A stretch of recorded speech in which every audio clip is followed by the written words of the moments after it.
Hi, this is Gail Carson, and I'm going to encourage you to subscribe to my YouTube channel, Spunky Old Broad. And I'm back with my wonderful, wonderful guest, Sheree Clark, who is a midlife courage coach, a TV show host, an inspiring speaker, and an accomplished author.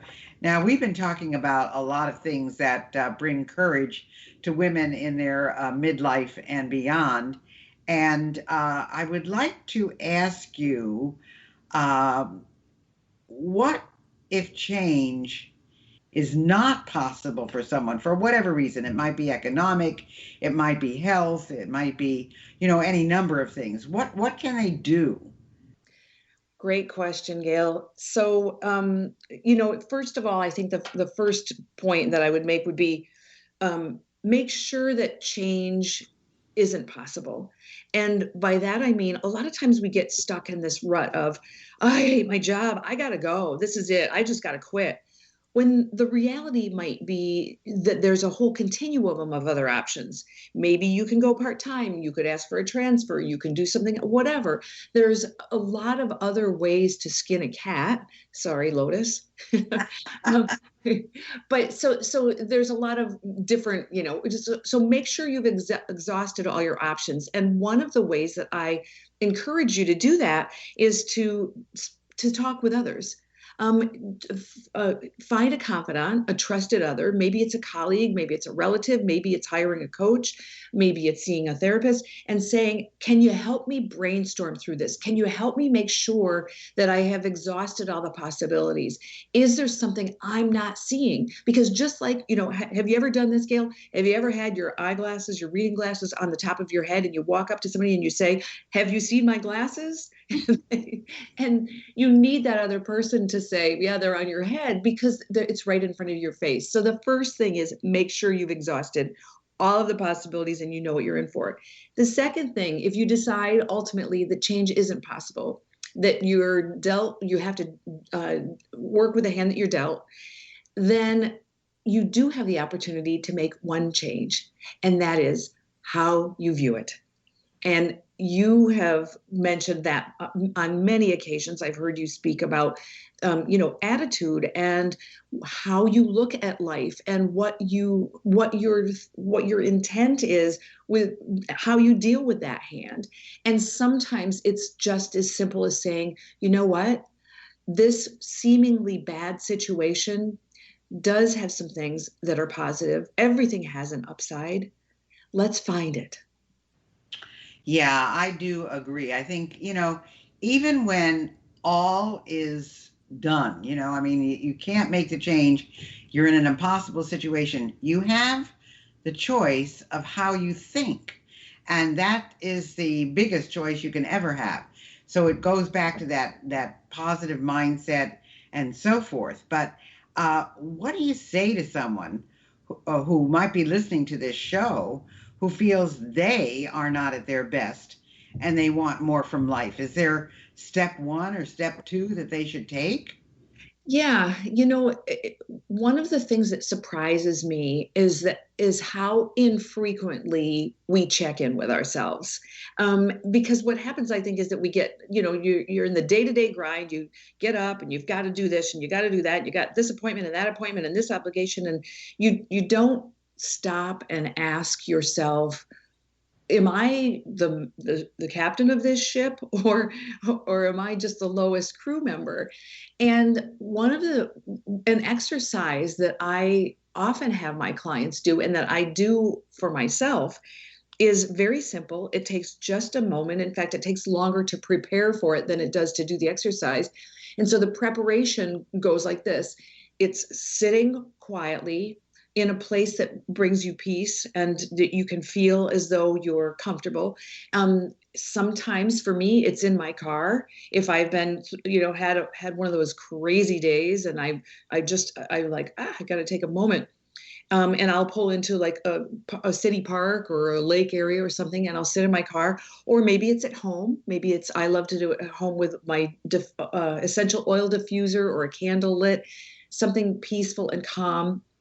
I prefer not to have music, but some people like low classical music. And you breathe for just a few moments. You put your feet squarely on the ground so that you don't have your arms crossed over your body, and you're just relaxed. Take a few breaths. And then the very simple exercise is just this. Place your right hand over your heart, and then your left hand on top of your right. And with your eyes closed, you simply ask yourself this question: Dear heart, what do you want? What do you really, truly want right now?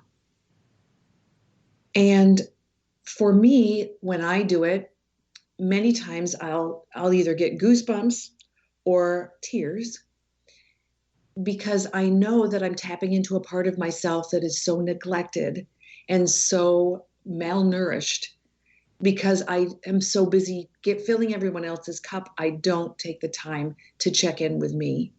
And that, Gail, is where I think the first step starts with nearly everything, is to check in with yourself. And if you don't do that, then how can you make a good decision about anything? That is so true. I mean, I do think you have to check in with yourself. I do think you have to say to yourself, and I know what you're saying about sometimes you feel like you're a hamster on a wheel, you're just running and running and running. But there comes a time when you say, wait a minute, something else is going on here. Now with you, I mean, you're an expert in this. You've talked about your relationship with your mom. You've talked about the fact that you got rid of one business, which was hard to do, and now you're in another one. So if you could do a do-over on a part of your life, would you? And what would that be? I think for the most part, my do-overs would be to do things more swiftly. And I also recognize the flaw in that type of thinking. I indicated I stayed in my business 11 years, beyond the point when I had really found it to be joy producing. Now, that doesn't mean I wasn't miserable for 11 years. That would be untrue. But I felt the joy slipping out of, it was like thinking of, if you can imagine an hourglass, the sand at the bottom was good sand. The sand at the top kept running through, and it wasn't good sand. And so I would have made that decision more quickly. I would have had the confidence to do that. In terms of the coming to terms with what was possible with the relationship with my own mom, and dealing with that in the way that I did, and actually addressing it, I would have done that more quickly. But here's the reality: even listening to myself say that, I recognize that I did the best I could with what I had and the moment that I was dealing with the situations. So I'm listening to my answer and saying, I'm saying it, but I'm not sure I believe it. I guess what I would do would be to have the courage to do the examination more quickly and then decide from there. So the hard exercise, for example, isn't something I had as a resource at 23. It was something that came later, and when I realized. So I guess I would say, don't have regrets. If I'm giving myself advice, I'd say that. Don't have regrets. They're pointless. Yeah, I agree with you there. When people ask me, what would you change about, how you've lived your life or what you've done, I always say, well, I would have done it bigger, better, faster. And they look at me and think, "Oh, how could you have done it bigger, better, faster? I mean, you've done so much." But in reality, when I think about all the things that could have been done, I really didn't. I mean, I did a lot, but there was still so much more I could have done. And so I think when there are women who have, and this is a question that I really am interested to see how you answer.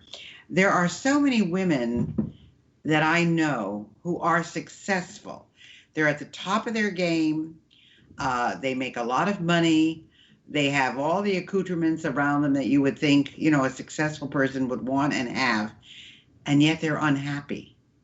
So, what do you think contributes to their unhappiness? Is it loneliness? Is it a lack of fulfillment for some reason? Is it I've chosen the wrong path?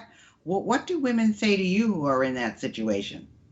Well, I can tell you for myself personally and in my observations in my work with others that I think that what takes away my joy is overcomplicating things. There's a certain joy in simplicity. And it's one of the things that I think that, even behind the most horrible situations, there's something to be learned. And the fact that we are living in a pandemic is a good example of that. And the pandemic has forced, in some ways, us to simplify aspects of our life. There are things that aren't possible right now. There are things that you need to say, you know what? I thought that was mission critical. It's not so much anymore. And every time I have added a layer of complexity to my life, it has cost me something. And sometimes the cost is money, sometimes it's time, sometimes it's joy. And I think about when I was, in my 40s and wanted all of the trappings of, I always wanted to fly first class and I always wanted to stay in the best hotels and I always wanted to do whatever. I had, as an example, 2 cars. Well, I'm a person living on her own who doesn't have somebody else in the family that's going to drive the car. And I'm not saying it was a bad thing. I loved having 2 cars, but I loved it until I didn't. 2 cars means 2 maintenance bills and insurance and where you got to park it and all of these things to worry about. And at the end of the day, when I finally sold one of the cars, and actually I sold both cars and got one car, I was much happier with my transportation situation. I had convinced myself that I needed 2 cars and I don't need 2 cars. So what was it that convinced you that you needed 2 cars? I think it was the idea that I could do it. Like, well, I can do it. I can afford it. Why wouldn't I do it? And I had also convinced myself that what would I do if one of them is in the shop and I can't get a loaner? That's pretty common. I know, crazy, right? The things that are pretzel logic, that the ways that we think. But so I didn't really, it just seemed like a good thing to do. So, and I realized what a layer of stuff that added. And there are certainly other examples. Think about how many clothes we have in our closets. Well, not only that, but I've got to tell you something, Sherry. I had 2 homes in California, which I sold because I knew I wasn't going to get back to them. And each of them had their own closet full of clothes, and each of them had a full, array of dishes and forks and knives and so forth and so on. And all of that is sitting in a storage unit right now. In fact, 2 storage units, because I'm not there, and I probably won't get there for another 6 months. So, and then I've got a full house where I am. I mean, it's an apartment, but I haven't had anything on to wear except leggings and a shirt for 9 months. In other words, I mean, I have gorgeous clothes and I have gorgeous jewelry, and nobody has seen any of it because that's not what I wear, because I don't go anywhere because I am immune compromised. And so everything I do is online or on the air or whatever. And so I'm just, I mean, I've got clothes that I haven't even worn yet because I bought them and then the pandemic happened. So I so get what you're saying. And I'm thinking to myself, and of course, I don't go out to dinner anymore. I just don't do anything. So there's extra dollars there, which I'm putting elsewhere, but it's just amazing exactly what you said. And it's curious to me how people are going to react once we're through all of this. And yet we see what people are doing because they can't take being isolated anymore. And of course, that's prolonging the pandemic. Yeah. And, it just goes on and on. So all of this is so interesting to me. And you'll probably find this interesting as well. And I was very amazed by this. One of my people who I knew from Palm Springs when I was there, who is in my Facebook SOB group, she asked me if I would get the vaccine. She said, "You're so out there and you're so, optimistic and you're so positive. Will you get this vaccine?" And I said, "Absolutely, I will get it as soon as my oncologist tells me I should get it." And I got a notification last week that I am on the list to get it. And now I'm just waiting for the appointment. But I was amazed that of the 25 women who answered her comment, and remember, these are women all 50 plus, that only 5, maybe 7 max, said they would get the vaccine. The others said no, they wouldn't take it. And I thought to myself, what? So I just was amazed. Yeah, it's interesting though, the things that that we don't understand about others, and you know, it kind of goes back to my when I was saying that the reason that I didn't tell the truth about why I didn't see my mother was that you're afraid of judgment by others. So the fact that they even had the courage to say, "Hey, that's not something I believe in," is something I think to be celebrated. Whether the decision we do agree with different decisions or not, having the wherewithal to be able to say that's not the right choice for me, I think is a good thing. Well, I mean, they do certainly express their opinions, that's for sure, you know. But yeah, I think that there are things that we need to look at, and yet I'm always also, Sherry, and I don't know how many people you deal with in their 80s and 90s, but I'm always amazed at people in their 80s and 90s who go back to school to get their diploma or go on for some kind of further education or who take up a new hobby or skill because they want to do it and they're good at it. And I think it's just amazing to me that there are people that feel that life stops when they hit midlife and others that say, wow, I'm just beginning. So I think there's just a whole different type of philosophy. So if you could give us one baby step or a takeaway that we could implement today, right now, what would that be?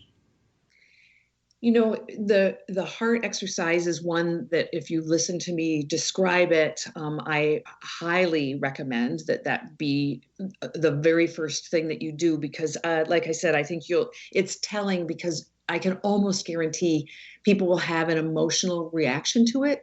And it will tell you, it's like when your plants are wilted and need watering. You can tell by looking at them and then you water them and you come back in an hour and you're like, oh, I guess you did need water. And that's one of the ways to do it. The second is to look outside of yourself for answers. So often we feel as though we've got to be independent, we've got to be self-sufficient, we can't rely on others, we can't ask for help, we're supposed to be able to do this and go it alone. And I felt that way, and perhaps you did as well, especially as an entrepreneur. I'm the leader, I'm the one they look up to, I'm the one that has to get this done, they're all asking me the questions. And at the end of the day, we can get so much more done in collaboration. And that collaborative effort can be, again, with maybe it's developing a circle of other women who are midlife and saying, hey, what are your goals? What do you care about? What do you want to achieve? How can we support you? Maybe it is getting a coach. Maybe it is just asking someone in your faith community, what kind of advice can you give me? What do I need to do? And not feel like we've got to go it alone. Not feel the whole isolation thing that we've had from this pandemic has made us all starved for that human interaction. So figure out how you can achieve that. And I don't like Zoom all that much anymore either, but it's the next best thing to be in there. So reach out.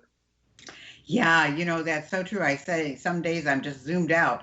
And the problem is that, I'll get 3 things at 10 o'clock and 2 things at noon and then 4 things at 4 o'clock. Everything happens at the same time. And I need to make a choice because I can't be in 4 places at once or 3 places at once. So I've got to make a choice. But I will say that Zoom has totally changed my way of thinking. I no longer, remember, I used to travel 4 to 5 times a month. I no longer want to do that. And I have acknowledged the fact that I will probably not be on any stages in the future. It's not that I can't or won't, but they're looking for people 25 to maybe 45 or 50. They're not looking for me. And so my impact is going to be online. My impact is going to be through a mastermind group. My impact is going to be through maybe retreats and things like that. But on stage speaking, that kind of went away with the pandemic. So I think that, not that I couldn't be a virtual presenter, but I just think it's changed my whole way of thinking. So we have 5 minutes left, and I want people to know where to find you, Sheree. I want you to tell them about the thing that you're planning in the spring and that I'm a part of, and anything you'd like to tell people how to reach you. I don't know if you have a gift for anybody. If you do, please let us know, and we'll go from there. Excellent. Well, you've indicated that my web address is fork-road.com. And if you're driving and you can't write that down, I call my practice Fork in the Road. And so, and I don't know that I've ever seen anybody else call themselves Midlife Courage Coach. So maybe that's another way to find me. The program that you alluded to, Gail, is I call the Magnificent Midlife Woman. It's an interview series, and that the URL for that is, interestingly, magnificentmidlifewoman.com. It's an interview series where I have a couple of dozen women guests. And I do very much what you've done with me today is I take their area of expertise and then I grill them about it, and want to find out more about them and the things that they're interested in, and so it is going to be a wonderful series. I encourage you to sign up for it, and yes, I would absolutely love to give your listeners a gift. And if I can just provide you with the URL and you can share that on your Absolutely. Facebook, let's do that. Okay, go ahead. So the gift that I would love to provide is what I call wild cards. And you can probably already tell from listening to our conversation today that I am a firm believer that we have to have conversations with ourselves. That's why I suggested we put our hands over our hearts. That's why I suggest that you go in and say, what do I want? And so I have a series of prompts. They're on cards, and I ask you your own questions to ask yourself. And on some of the cards, there's follow-up questions. And I can guarantee you they will create some thinking for you. And the other thing that you can do with them that I just love to suggest is that you share them with a friend. So when you're on your Zoom calls, and we've all got those, the Zoom happy hours and what have you, well, sometimes it's just going to be fun to have a different kind of a conversation. So you can each pull one of the cards, ask the question, and then let the other person answer. And it's a way to get to know people on a much more intimate basis. Fantastic. I think that's great. Well, folks, you've heard it here. You hear what Sheree has had to offer today, and you can tell that she's a wealth of information. And so when we talk about, what should you do and how should you handle yourself, go to Midlife Courage Coach, Sheree Clark. And by the way, Sheree is spelled Sheree, and it's her website is Fork-Road, or you can maybe find her through Fork in the Road or Midlife Courage Coast. And of course, I want you to join her Magnificent Midlife Woman.com, because I'm one of the interviewees, and I'd love to have you hear me and all the other wonderful women that she has programmed for this. So there's a whole bunch of stuff for you there. And go to her website and look for wild cards, because that's where you're going to find some good helping hands for anything that you might be going through. Sheree, this has been a delight, and hopefully people will respond to this, and it'll be up there for a very long time. So hopefully they will take advantage of coming to your program, magnificentmidlifewoman.com, and also go to your website, fork-road.com. So anything else you'd like to leave us with before we say goodbye? Well, I will just acknowledge all of the women who do recognize it does take guts to live the second half of your life for you, and you do have the courage to do it. Thank you so much, Sheree. We really appreciate you being with us, and have the rest of the wonderful week for you. Thank you.